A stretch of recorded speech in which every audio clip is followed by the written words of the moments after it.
And thank you for joining us today. With me is John Cameron in the middle and special friend of the show, Kalish Morrow, down there at the end. Kalish, we owe you a congratulations. The last time you were with us, you were a candidate for city council, and you are now a city councilwoman. Congratulations. Thank you. Thank you so much. And they threw you right into the fire. The world did not get simpler once you became a city council member, did it? Yeah, and then of course on top of all the, the craziness, which I mean, I obviously knew that before I got sworn in how crazy it would be, but then of course there's always like other things that are going on, with the city and stuff, and you start to learn about things, and yeah, it's always all crazy, and I'm sure we're no different than any other city when it comes to that stuff. But yeah, fire, trial by fire for sure. Yeah, it's like might as well have turned the fire alarm as you got elected. I kind of know how that feels. So there was a report this last week that state scientists say Governor Newsom isn't using science in his lockdown decisions. I guess there's some scientists in the state who are just saying they're not taking a holistic approach when they view the science. They're taking a very narrow view of the science and then making decisions based upon this narrow view. So what have you kind of seen down in Hanford? I mean, we've been, we're under the same purple tier complete lockdown as everybody else. Here in Hanford, though, we've kind of done what we would call like a whisper campaign. So we've basically told businesses that we aren't personally going to go out and enforce anything. If you choose to be open, but the arbitrary rule of you're not essential applies to your business, we're just encouraging businesses to go and, contact lawyers so that they're kind of at the ready and they can get, find out what the full repercussions could be, and if the state can come down on them, that kind of thing. My first night I got sworn in, I was able to get unanimous support to agendize at our next meeting, which will be next week, to discuss calling all businesses essential. That really, it's more ceremonial. It doesn't change any kind of enforcement or anything like that, but it just makes a very broad statement backing our businesses here that we feel that you're essential, that your paychecks are essential, that keeping a roof over your head is essential. This whole, again, this arbitrary rule of what's essential and not essential, it's just, it goes back to what you were just talking about. It's not based on science. We were just at a conference this weekend for Reopen Cal Now, and we had a whole multiple panels of doctors, epidemiologists, economists, all these people to take a holistic view of what's going on here in the state, and across the nation, across the world, and discuss their discoveries and how these lockdowns aren't working, what we could be doing better. But yet he hasn't been taking a holistic approach, and he's got people so fearful that they've got this myopic view of just COVID. And I made a statement the other day, all deaths matter, because he's just focusing on COVID deaths, but but addiction rates are going through the roof, overdoses. We've got suicides on the that have exploded. We're basically trading a life for a life, and also just destroying families and businesses in the wake of it. Yeah, I know John has this John is about to go on an anti-science rant, so we can go ahead and have some coffee. I'm going on a pro-science anti-lockdown rant. There you go. So, but one of the things I want to bring up, you said you went to that conference, and there was a rally on the Capitol. Do you know how many people attended the rally? Ooh, that I would say if I have to guess, about 100 or so. There was we all came directly from the conference, which was out in Rancho Murrieta. We took a bus over there. I don't know the number of electeds, and that was kind of the point of it too. It was really for electeds from up and down the state. County supervisors, we had city council members, mayors, sheriffs, people like that. So that's the conference, but I'm talking about how many people attended the rally, how many common citizens were there. Right. So we went over there, we had people from the conference too that were more citizens, Politico types. And when we got there, it's the weirdest most organized protest I've ever been at, rally that we've ever been at. We had to have wristbands to get in through the gates. We had, all the armed CHP and riot gear all around us, but they weren't facing us, they were facing out. And the people who came out that weren't part of the conference, that didn't, get the wristbands and all that, they were way back behind like a barricade, these gates. But there was a good, 30 or 40 people that were out there too, that came out to support the rally and cheer it on. Okay, but there was more people outside than inside, do you think? Kind of about the same, roughly about the same. Okay. So yeah, I'd say maybe about 100 people. All right. I was going to go, and then I decided not to because I was lazy. Basically, I have no excuse. My knee hurt. I didn't want to stand around outside and blah blah blah. But anyway, back to the science. The Barrington Project. I don't know if you're familiar with it, Khalees. Something to look at. Three of the top epidemiologists in the world. One from Oxford or Cambridge. I don't remember which one. One from Harvard. One from Stanford. Have started this organization that's called the Barrington Project because they met at this Barrington College, which of course the socialists, I don't call them liberals, the socialists said, oh no, it's a libertarian college. It's their right-leaning college. You can't pay any attention to anything people said. They said flat out that the lockdowns don't work. The CDC has said lockdowns don't work. The World Health Organizations had said lockdowns don't work. There is, because of what we're doing in first world countries, there's something like probably by now 200 million people in poorer countries have been pushed into the worst form of poverty, which is existing on less than $2 a day. And something like 50 million of them will die before the year is out as a result of us mismanaging the pandemic. So the government's one-size-fits-none approach is crazy. And if I were a conspiracy theorist, I would say it's much easier to pass a socialist agenda where you spend money hand over fist and put all these regulations and programs in place when people aren't allowed to leave their homes to congregate to talk, when they don't have jobs and they're made fearful by it, where you're scaring the hell out of them with really bad numbers on something which basically people in hospitals are now calling this fluvid.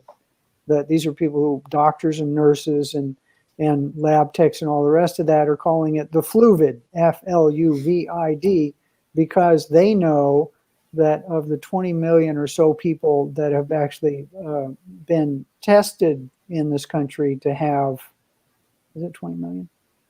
Less than that. I'll have to look at the latest numbers. There's 10 times that many people that have actually had the thing and showed either no symptoms or so mild the symptoms they didn't go to the doctor. So this, I'm not saying as much ado about nothing, because people have died, but very few people. Anyway, the number of people we're killing worldwide by our response to something which isn't nearly as serious a threat as it's made out to be by the government is much greater than the number of people killed by that thing. And Governor Newsom, once you let these freaks in major political positions assume power, they're not going to give it up. They love this control. They don't care whether people are dying of starvation in the streets, whether farms collapse, whether companies go out of business, whether restaurants never reopen. They have no compunction whatsoever for those people's lives as long as they can maintain the power that they've grabbed during this thing. Okay, I'm off my soapbox now. Well, we'll talk about the WHO and some science. The WHO's methodology for counting death. If we use the WHO's methodology, as Singapore does, we would have 2/3 less official COVID deaths. It'd be around 100,000, which is right about the yearly flu deaths. But we have such an aggressive count, and I don't know which way is right because we haven't had the discussion about the pluses and pros and cons of each methodology. But if we have such an aggressive count that we may be actually overestimating how many people are dying from COVID, it's a discussion we haven't had, and that's really the problem. is we haven't had the discussion about which counting methodology is best. Well, then just to add something to that, you know, that it's in hospitals, just like when the AIDS epidemic hit. It was a terrible thing. It's still a terrible thing in much of the world, although there are medicines which keep it in check in first world countries. Hospitals, medical organizations, and medical insurance companies were being paid, you know, based upon the AIDS patients. Hospitals are being paid, they're being reimbursed for people that they can identify as COVID. So anytime you pay people, you reward a certain behavior. They're going to report those people as COVID. So anyway, it's probably time to move on from that, because we could rant about this thing forever. And until we force the people in power to give up their power, it's going to be this way. And I actually have a, yes, yeah, go ahead, Kalish. Oh, I was going to have one final note too, because what was interesting about this conference too, and I'll have to, maybe I'll post the link in the comments later on, but the health organization there was not health department there was trying to completely thwart our conference, and then they were coming back saying that they were going to come down heavy on the hotel that was hosting, you know, letting us stay there, because they could only have people there that are there for essential activities or whatever. So they were basically trying to say that electeds up and down the state who are going to that conference to get a holistic education on COVID and the response to COVID being non-essential. And so Jeff Hewitt, you know, our libertarian poster child, who's a supervisor down in Riverside who helped put this whole thing on, responded with, well, if we're not essential, then who is? And then, of course, you know, well, then we should just shut down all of government if we're not essential. So Yes. Sorry, you lose your new job, but yes. Yeah. You know, you get my job's done. I can retire from politics then. Yeah. Sweet. But I'm going to skip over. I was going to go to something else, but an armed consumer affairs cops were raided the Stockton Saloon. And why are consumer affairs police armed? Salon. Saloon. Hey. Saloon makes it more interesting. Yeah, saloon makes it more interesting. It's only for me, guys. Come on now. I think the reason they're not raiding saloons is they know they'd get hurt, because, you know, people are a little frustrated. But if, you know, you're showing up at a place where somebody's getting their hair colored or their nails done, probably less chance of dying. Yeah. Why are they coming with? Why does the Consumer Affairs have an armed police department? Why does the EPA have armed police? Why does the Forestry Service have a SWAT team? Why do they have tanks at the local police? It's the militarization of a bunch of organizations which aren't even constitutionally viable. There's nothing in the Constitution that says you can create this board, give it power over people's property, and arm them, and they can make up their own rules that have the weight of law. I mean, it's happening everywhere, and it's insane. Yeah, it is really insane. And speaking of insane, we're going to go ahead and move on, because I want to know what Kalish wants to know about this, because as a party official, the Secretary of State asserts the vast discretion to provide voter information, registration information, based upon the reasonable belief that is being requested for unlawful, false, or fraudulent purposes. But in a single party state where we have the Secretary of State essentially deciding who gets to have access to voter data, that's dangerous, is it not? I mean, because we can have getting access to voter data is expensive anyway. And so this is another barrier that I'm just afraid they're going to misuse it. Go ahead, Kalish. I'm sorry. Yeah. I mean, it wouldn't surprise me. I mean, as they keep creating more and more of these regulations, it just makes it harder and harder to, it definitely gets in the way of democracy. And as you well know, ballot access and all these different things have been weaponized against us. I could see this as being another way to weaponize, weaponize against a third party, or at this point, like you said, we're kind of more at a one party rule in this state. You know, they can maintain that ruling over the people. This is all new, kind of news to me. So I was doing my homework first thing in the morning here, reading through the articles and stuff. But yeah, anytime that they impose any more regulations like that, it always gives me pause for concern. I'm sorry, John. It just seems to me that giving this much power into into the hands of an elected official seems kind of backwards, where you're having an elected party official getting to declare that, hey, especially today where we're actually trying to declare one of the political parties essentially an outlaw organization. Can we just decide, well, you're a member of that party, we don't like that party, so therefore you can't have access to the voter data, and then you can't have access to the public, and what are you going to do? I mean, how are you supposed to have the same type of outreach that the major party would have? It's already a problem because, I was never going to be able to afford it. So we kind of figure out how to operate without the kind of voter data. But if you were running a more traditional campaign, you might need that. And it's a strange, I don't know. I read that and it concerned me. And so that's kind of why I brought it up. It doesn't seem to me like we're discussing this. Concerns the heck out of me. I'm not in politics. I'm all about politics, but unlike you two who've actually spent the time and effort to get involved and do something, I chose to, go about trying to make a contribution in a different way, fundraising for an organization that sued the government to protect the Constitution, which, despite being a libertarian, I really like. I think you need to have a real simple set of rules and then follow those, and all this other stuff they've added, the hundreds and thousands of pages of regulations they need to flush down a toilet. But so you were saying that it costs you money to access this voter information. How much money? Oh, I don't know, because depending upon which county you get it from, to get the county voter registration data, it would have cost us like $2,000 to get just Sacramento County. That's not even counting yellow counties. So and depending upon how much you want it sorted and versus all the various, there's a whole shopping cart list of things you can get your voter data from. So now I could have borrowed voter data from somebody else who had like generic data. I just didn't. We figured out a way around it. But so my question is, you're a tech guy. You used to be a tech guy. I think you're still a tech guy. So they don't give you the data and let you massage it yourself. That you have to request it in a certain way from them, so they can basically present it how you want, or can you get the raw data and massage it however you want, like run it through Excel or numbers? Yeah, you can get the raw data, but they have the ability to set it up in like precincts and walking districts, and so they can do it, sort it all for you, and essentially you can save time and money if they do it.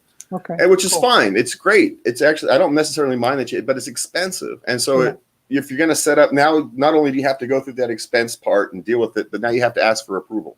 Yeah. Not just being a qualified candidate isn't enough. A member of the party isn't enough. You have to go, oh, please, sir, can I have some more? Is that what they're going to do or what they've already done? It's what they're talking about doing. Actually, so the way I read, the only article I read on it, and I sped read that, if that's a word, speed readed it. I don't know how you say that. It said that there's so much vagueness in the language. It's not legal definitions. So you could decide, and they can deny the voter data if they believe somebody's going to use it to commit fraud or for illegal means or to rabble rouse or all the rest of this stuff. They could basically deny anybody voter data that they didn't want by making up, he's going to use it to incite a riot. That's why he's doing it. Yeah. He's evil. So that's a problem. And the problem is even deeper in that, this is a state that doesn't require people to ID themselves when they vote. Yet they're going to keep the information about those people who weren't required to present an ID to vote from people unless they go through this, jump through this political hoop. So anybody who looks at what's going on and doesn't come to the conclusion that somebody is trying to manipulate the outcome of elections is stupid, because that's the total and complete purpose of this thing, is to further manipulate the outcome of elections. Yeah, I think it's one of those things. It's where you start just tossing pennies on the scale. Over time, that scale is going to be vastly weighted into your favor. But you don't notice it one little weight at a time. And so there was an article about we were talking about the rise of drug abuse and drug overdose and suicides. And the original formulation, there was an article, and there's a supposition that the original formulation of OxyContin was not actually didn't create the opioid crisis. The psychiatrist, she said that the removing from the market isn't going to make it go away, that the real problem is people's undealt with pain, whether it's psychological or physical, and that having the government restrict access to opioids actually is counterproductive. And for me, as a person, as someone who's kind of gone through the medical issues and the last 15 years, is 15 years ago, I could get easily, if you go in there, my knees hurt, they would throw you. They would simply throw you painkillers. And now you can't get painkillers to save your life. I don't want them. You can to save your life, but just short of that. Yeah. Like I'm getting ready to get a surgery. I'm an ex-paratrooper, and because of my back and my knee, which I fought through for years and years and years, I actually have a little disability from the Veterans Administration. And 5 years ago, my doctor prescribed me morphine for my back. Little morphine pills I could take. New doctor, moved to nowadays for a back that's basically, would prevent a person who wasn't crazy from doing the things that I do, but I just put up with pain. I was given like a year's supply of Vicodin, and it was 12 Vicodin for, I think, a year. So the idea that, before we can deal with these people's pain, but now they need to suffer is weird. The other thing that it's done is pushed a whole bunch of people who were basically habituated to Vicodin and OxyContin and all the rest of that, couldn't get it. They cut them off. What are they going to do? They're going to go buy morphine or heroin or something on the street. They're going to have to deal with criminals. They're going to spend money they don't have. They're going to have to go get that money somewhere, probably by selling either drugs or themselves or breaking into pharmacies. So, as a libertarian, I say, if somebody wants to take a drug, sell it to them over the counter, just as if it was a loaf of bread. And if they're an adult, let them make the decision how they're going to use it.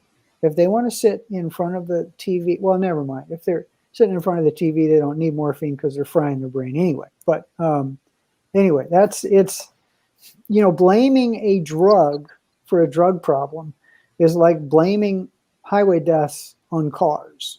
It's crazy. And well, 20 years ago, the doctors didn't want to prescribe pain medicine. So the government stepped in and said, you need to prescribe pain medicine. You need to take care of people's pain better. So the doctors started prescribing people's pain medicines.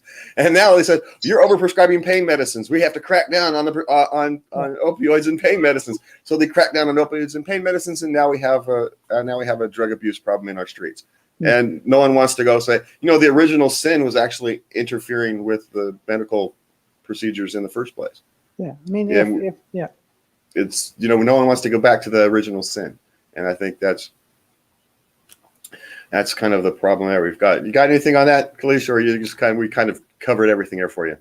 Yeah, I think that, I would start getting into more of like the war on drugs and the failed war on drugs and how that's just basically created all the issues that we have, including cartels, and, it just blows up from there. But, I think that obviously the decriminalization of drugs will be, beneficial and fighting this opioid crisis. And, I'm excited about all these different cannabis dispensaries to open up because, like, I've got aches and pains and stuff. I had rheumatoid arthritis when I was a kid, and so when it gets cold weather like this, everything starts hurting, and I have a hard time sleeping. And I could go take a gummy or take a hit off a vape pen. You don't have to go load up a freaking bowl or anything like that. They just made it really easy. I can take that. I sleep comfortably, and then I'm not in this fog like I do when I take like an Advil PM or something like that. But so yeah. Anyway, I could just go down this whole like other road. This whole failed mindset of the drug war is, I think, is kind of what caused this whole thing. It's like we always escalate these things, and rather than take a step back and say, hey, what did we actually do to cause this? We're just going to do more things that are going to make it worse. I have an idea. Yes, One of my crazy ideas, Kalisha, as you get to know me, you'll know that I have a lot of them. So the war on drugs created the drug problem, drug cartels, powerful prison unions, put 1 out of 9 young black men in jail, on and on and on and on and on. The war on poverty increased because of the way people's behaviors were rewarded, increased single-family households in this country to an astronomical level and forced, again, primarily black males out of households. So I suggest that we support the socialists in declaring a war on freedom and a war on self-awareness. There you go. And a war on and a war against any regulation being removed from the government. If they're successful in their war against freedom, every single citizen in this country will be a libertarian within a week, and we can stop even having this show. So please ask Biden and company, the Sleepy Joe and I can't even say his name. We'll save you on that one, John. We'll Sleepy Joe and his thug female sidekick. Please declare a government. It's like the race to the moon, only crush all freedom in the country, and freedom will sprout everywhere. Absolutely. And I view it the other way, John. John, that's my idea. Yeah. I got to view it the other way. Maybe we should stop having wars on things. It seems to me. They're not going to, because they love the war on poverty. Let's declare war on drugs. We've already declared war on sanity because you elected us. Yeah. It seems to me like war seems to, hurt people and break things. So why do we continually use war as kind of a euphemism when we have an issue to state? So we got to create a war. So we're going to hurt people and break things to solve problems. That doesn't seem like we're solving problems. It seems like we're kind of satisfying our emotions. Yeah. We're not actually dealing with the underlying issues. We're not trying to solve actual problems. We just want to make ourselves feel better. And I think, if we look out in the world today, we see far too much of that. Yeah. And we've got about 30 seconds, a minute left. Kalish, is there anything you want anybody out there to know while we've gotten around at the show? Oh boy, nothing that I can sum up in about 5 seconds, but I'm happy to be back on here and have great discussions with you guys. Well, we're happy to have you. We want to thank you for coming in on the kind of the late notice. I gave you some late notice, so you did us a big, huge favor for showing up here today, and I thank you for showing up. Yeah, well, I don't say that because then that'll actually happen. I'll start calling you more often. And John, thank you. Thank you for showing. Kalish, pleasure. Congratulations again. It's wonderful to see the grassroots libertarian movement chipping away, and that's the way the socialists did it, and so let's take a page out of their non-war book and